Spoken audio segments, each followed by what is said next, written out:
In the world we live in today, we are bombarded by advertisements. Most of them are online, and they come in the form of web marketing, social media, viral video advertisements, advertisements customized based on the searches that we do, pay-per-click advertising, email, and just general stuff like pop-ups that normally pop-up blockers get these days. Anyways, advertising originated in the United States, as you can imagine, in the 13 colonies. Colonists advertised items and goods, consumer goods such as coffee, homemade furniture, items such as tea, and then the darker side of advertising back then, which was the slave trade, including runaway slaves, postings that they did for runaway slaves. Ben Franklin kind of pioneered an advertising approach in his Pennsylvania Gazette, as he would give small columns for advertisements. Now, most of these columns had normal typefaces, and they were pretty boring, actually. Nothing like what we see today. The Industrial Revolution changed advertising in a few different ways, a few very significant ways, actually. The Industrial Revolution came in 3 phases. The first phase was transportation. The second phase was generating and harboring electricity. And then the third phase, the phase that we're concerned about, is improvements to production lines, which included and encouraged mass production of different goods. Now, with the mass production, some of the goods that came out were, the supply from mass production shot through the roof. Now, advertisers and stores were looking to get rid of, or they were looking to increase the demand for such items. Some of those items were soap, cigarettes, canned food, which was new in those days. And the stores that I mentioned previously were stores like Macy's, large department stores, and then mail-order catalogs like Sears and Roebuck.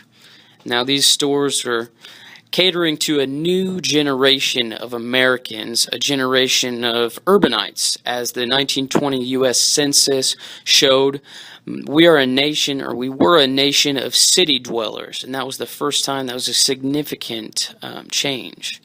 Advertising agencies picked up on that change. They knew that they had masses that they could reach on a pretty easy basis with the same sort of advertisements, because more and more people would see them. Now, this is seen through the costs of advertising. In 1880, they were $200 million spent on advertising. In 1920, it was $3 billion, a staggering amount. Some of the new ad techniques that agencies encouraged were celebrity endorsements through radio and in cinema. Of course, we see those nowadays. They promised financial success. We see that nowadays as well. And also the threats of social embarrassment. You got the haves and the have-nots, and more likely than not, people were have-nots in those days, because you can't obtain all the stuff that you want to get that advertisers are advertising. Back in the day, this was the first real selling of sex in the United States through cinema advertising as well.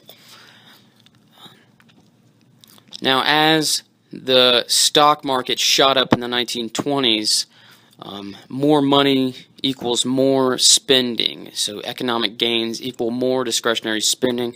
The same is true nowadays. Some questions that I have are, how did this affect people back then? Well, it created a fantasy world. Advertisers don't ask, what do you have? They ask, what don't you have? They create demand by showing you the deficiencies in your life. Now, how did ads affect change and happiness? Well, happiness from the Declaration of Independence, the roots of our country, was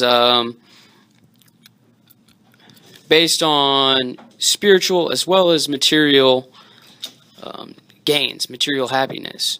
Now, with the advent of advertising, this just became spiritual in nature. It just became material in nature. We became a nation of consumers in the United States. And that's where I'll leave us, because it's fitting. That's where we are now. Thank you very much for listening.